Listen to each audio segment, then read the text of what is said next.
SNDP യോഗം Nattika union Sreenarayana ഗുരുദേവന്റെ മഹാസമാധി ദിനം ആചരിച്ചു.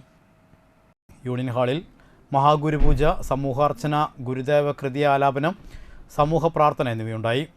യൂണിയൻ പ്രസിഡന്റ് ഉണ്ണികൃഷ്ണൻ തഷ്ണാത്ത് ഭദ്രദീപം തെളിച്ച് സമാധി സന്ദേശം നൽകി. യൂണിയൻ ഭാരവാഹികളായ PV സുദീപ് കുമാർ, മോഹനൻ കണ്ണമ്പള്ളി, പ്രകാശ് കടവിൽ, ജയന്തൻ പുത്തൂർ, നാരായണദാസ്, KS ദീപൻ, CS ഗണേശൻ, തുഷാർ ഇല്ലിക്കൽ, ബിനോയ് പാണപ്പറമ്പിൽ, നരേന്ദ്രൻ തയ്യിൽ, ശ്രീജ മൗസ്മി, ബിന്ദു മനോജ് തുടങ്ങിയവർ നേതൃത്വം നൽകി.